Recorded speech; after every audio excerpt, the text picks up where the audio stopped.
नमस्कार, very good morning मित्रों, स्वागत है आप सभी का सबरंग कार्यक्रम में। दोस्तों, दो शब्दों को हम सभी बहुत इस्तेमाल करते हैं। एक हम कहते हैं आई लाइक इट और एक हम कहते हैं आई लव इट। लाइक और लव दो शब्द हैं, लेकिन जब हम एक फूल को लाइक करते हैं तो हम उसे तोड़ लेते हैं, लेकिन जब फूल के लिए हमारा लव होता है, प्यार होता है, तो हम उसकी पालना करते हैं, उसे पानी देते हैं। दोस्तों, कहने का भाव ये है कि किस चीज़ को हमें लाइक करना है और किस चीज़ को हमें लव करना है, इसकी स्पष्टता होनी बहुत ज़रूरी है। संबंधों से लव होना चाहिए, चीज़ों को लाइक करना है। यदि एक छोटा सा फॉर्मूला हम सीख जाएं तो सचमुच हमारा जीवन बदल जाएगा। तो इसी छोटे से फॉर्मूला के साथ आइए चलते हैं आज के पहले सेगमेंट की ओर। ओम शांति। रिश्तों की खूबसूरती एक दूसरे की बात बर्दाश्त करने में है। खुद जैसा इंसान ढूंढने लगोगे तो उसकी तलाश में अकेले ही रह जाओगे। खुद की तलाश में, खुद जैसे इंसान की तलाश में हम लगे रहेंगे तो अकेले ही रह जाएंगे। लेकिन रिश्तों की अहमियत, उसकी खूबसूरती बर्दाश्त करने में है, टॉलरेंस में है, सहनशीलता में है। तो जब हम थोड़े से समय के लिए टूटते रिश्तों को बिखरने से अगर बचाना चाहते हैं तो एक बहुत बड़ा रिश्तों को संवारने का गुण है, विशेषता है, वो है बर्दाश्त करना, यानी कि सहन कर लेना। और ये सहन करना टूटते हुए रिश्तों को समेट लेता है। तो आइए आज से हम समेटें, बर्दाश्त कर ले, सहन कर ले और रिश्तों को खूबसूरत बना ले। ओम शांति। कहते हैं लंबा धागा और लंबी जुबान, ये दोनों बड़ी समस्या पैदा कर सकते हैं। इसीलिए धागे को लपेटकर और अपनी ज़ुबान को समेट कर रखना चाहिए। मित्रों, ये छोटी छोटी पंक्तियाँ कई बार हमें जीवन की बहुत बड़ी सीख देकर चली जाती है। हमारे शब्द, हमारी ज़ुबान कहीं किसी को पहाड़ की ऊंचाई से नीचे भी गिरा सकती है तो कहीं किसी को ऊंचाई पर भी ले जा सकती है।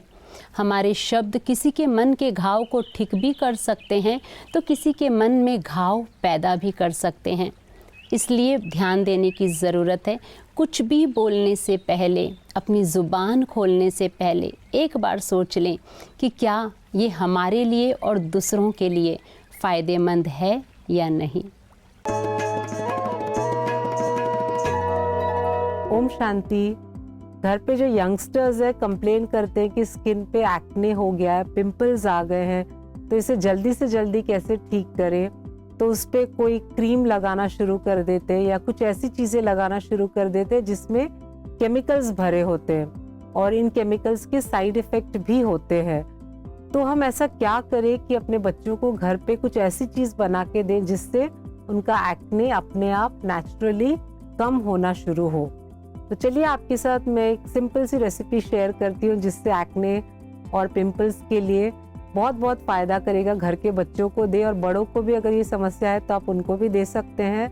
गर्ल्स, बॉयज़, मैन, वुमेन, हर कोई इस इजी सॉल्यूशन को अपना सकता है। आपको बस करना इतना है कि थोड़े से मिंट लीव्स लेने, यानी कि पुदीना पत्ता। पुदीने पत्ते को एक ग्लास की बॉटल में आप डालें, आधा लीटर पानी जिसमें जाए ऐसा बॉटल आप लें और उस पर पानी आधा लीटर डाल के आप उसे ओवरनाइट रखें, यानी कि 8 से 9 घंटे आप रखें और पत्तों को वैसे ही रहने दें क्योंकि वो नीचे सेटल हो जाएगा। फिर इस पानी को आप सारा दिन थोड़ा थोड़ा पी सकते हैं। तो दिन में अगर आधा लीटर इस तरह का मिंट लीव्स वाला अगर वाटर आप कंज्यूम करते हैं तो ये जो एक्ने की प्रॉब्लम है, पिंपल्स की प्रॉब्लम है, ये जल्दी से नेचुरली ठीक होती है और स्किन एकदम क्लियर हो जाता है। Thank you. ओम शांति। कितनी अद्भुत बात है ना मित्रों।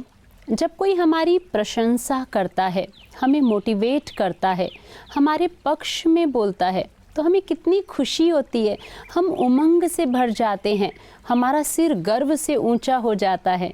लेकिन वहीं दूसरी ओर यदि कोई हमारी निंदा कर दे, हमारी ग्लानि कर दे, तो तुरंत हमारे अंदर एक चिड़चिड़ापन आने लगता है, हम निराश हो जाते हैं, क्रोध भी आ जाता है। मित्रों, ये भावना सचमुच हमें जीवन में हार दिला देती है। कहते हैं कि जो व्यक्ति निंदा और अपमान की स्थिति में भी अपनी मन और बुद्धि को स्थिर रखता है, वही सबसे समझदार व्यक्ति है। तो मित्रों, अपनी बुद्धि को स्थिर और मन को शांत रखना सीखें। तो इसी सुंदर बात के साथ आइए चलते हैं आगे की ओर।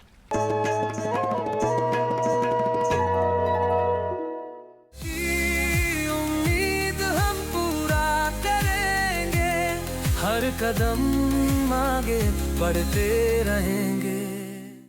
जैसे कि आपने पेरेंट्स की बात की, तो मुझे यहाँ पे वही एक फैक्टर लग रहा है कि बहुत बार हम अपने डिमांड्स के साथ इतने अटैच हो जाते हैं कि हम भूल जाते हैं कि हमारे पेरेंट्स वाकई में वो चीज़ अफोर्ड कर सकते हैं कि नहीं। लेकिन एक चीज़ और सामने आती है, जैसे कि इन्होंने कहा कि मन करता है लेने का। अब दिख रहा है कि मेरे फ्रेंड ने लिया है या मेरे बड़े भाई ने लिया है, किसी ने भी लिया है, तो अब वो मन को कैसे हम कंट्रोल करें? सुनीता जी, आप बताइए। तो जैसे अदिति जी ने अभी बोला कि मन तो कुछ भी करेगा, मन की थॉट्स की तो कोई लिमिट ही नहीं है। तो हमको यहाँ क्या लेकर आना है? अपने इंटेलेक्ट को प्ले में लेकर आना है, विवेक को, बुद्धि को यूज करना है, विजडम यूज करना है कि मेरे लिए क्या जजमेंट राइट है, क्या डिसीजन मेरा करेक्ट है, यूजफुल भी है, और वो मेरे पेरेंट्स को कहीं अननेसेसरीली बर्डन तो नहीं कर रहा है। पेरेंट्स के लिए भी हमको सेंसिटिविटी रखनी पड़ेगी। इसके लिए एक बहुत सिंपल टूल है जो मैंने पर्सनली यूज़ किया था, क्योंकि जब मैं जिम जाती थी, जिम की एक्सेसरीज़ भी बहुत एक्सपेंसिव हो सकती हैं और उसमें भी बहुत ब्रांड्स हैं।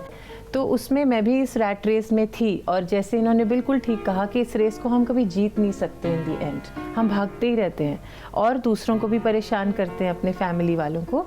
तो होता क्या है, अगर हम एक छोटा सा टूल यूज़ करें, एक एटीट्यूड ऑफ ग्रैटिट्यूड, हम थैंकफुल होना शुरू करें उन चीज़ों के लिए जो हमारे पास ऑलरेडी हैं।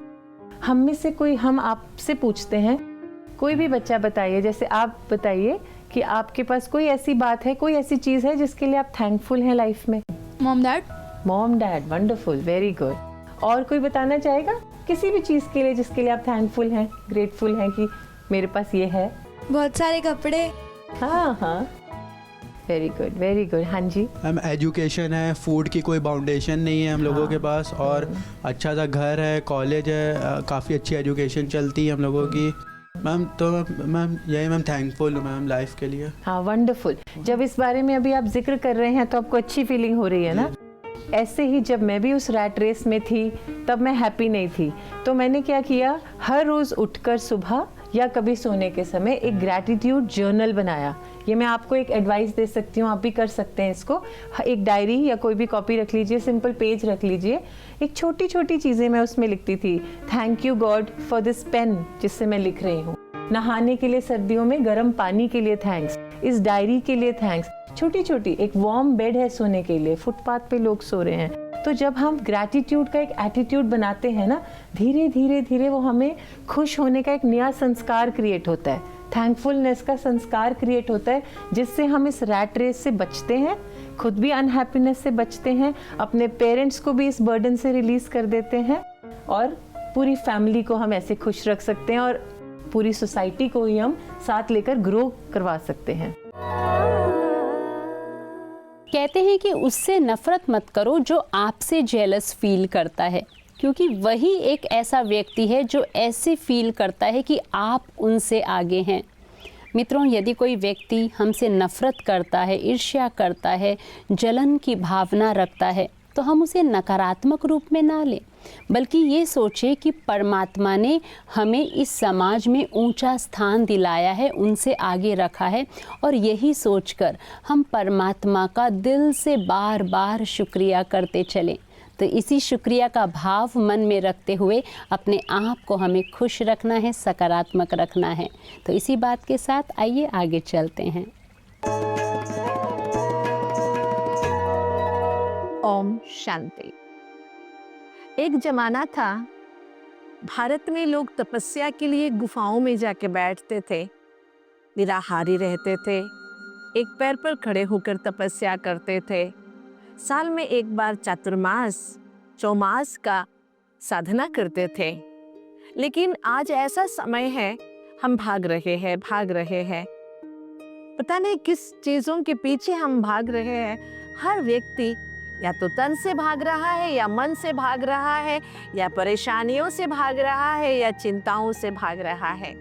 इसलिए थोड़ा सा हम सभी को गुफाओं में बैठने की आदत डाल लेनी चाहिए। कहाँ ढूंढेंगे गुफाएं? जी नहीं, कहीं बाहर की गुफाओं में जाने की जरूरत नहीं है। अपने अंतर मन की गुफाओं में रोज थोड़े से देर तक हम बैठे। इसलिए गीता कहती है, मन मना भव मद्भक्तो मध्याजी माम नमस्कुरु मामे वैश्यसि युक्तैवा आत्माना मत्परायणः। जी हाँ, मन को खुद से लगाओ, भगवान से लगाओ, उसी से बातें करो, अच्छाई से लगाओ, गुणों से लगाओ, भगवान से शक्तियाँ लेने में अपने आप को बिजी रखो। थोड़ा सा समय अंतर्मुखता की गुफा में रोज बैठने का अभ्यास डालें, न कि बाहर की दुनिया में गुफाओं में जाकर वहाँ गुफाओं की शांति को भी खराब करके न आए। अपने अंतर्मुखता की गुफाओं में जब हम बैठते हैं तो हम यथार्थ निर्णय भी ले सकते हैं और अपने आप पर विश्वास भी हम कायम रख सकते हैं, और बाहरी दुनिया की परेशानियां, हलचल से भी हम अपने आप को दूर रख सकते हैं। इसलिए कहीं दुनिया छोड़कर जंगलों में जाने की ज़रूरत नहीं है, लेकिन थोड़ा सा इंट्रोवर्ट होने की, अंतर्मुखी होने की ज़रूरत है। ओम शांति। दोस्तों, हम में से अधिकतर लोग ये कंप्लेन बार बार करते हैं कि जितना हम लोगों की मदद करते हैं, उनके पीछे मेहनत करते हैं, उनकी सहायता करते हैं, उतना ही वे हमें उल्टा सुनाते हैं। ये बात बिल्कुल सत्य है कि करने वाले को ही सुनाया जाता है। लेकिन एक बात हम सभी ज़रूर ध्यान में रखें कि घर से बाहर निकलने वाले व्यक्ति को ही धूप, छाँव और बरसात का सामना करना पड़ता है। एक फल और फूलों से लदे हुए पेड़ पर ही पत्थर मारकर फल को तोड़ा जाता है। तो क्यों ना हम सभी अपने आप को मीठे फलों से लदा हुआ पेड़ समझकर खुश रहें, नशे में रहें और सबको सुख देते चलें, प्यार देते चलें। तो इन्हीं सुंदर बातों के साथ आपसे विदाई लेती हूँ। कल पुनः मिलेंगे। नमस्कार। ओम शांति।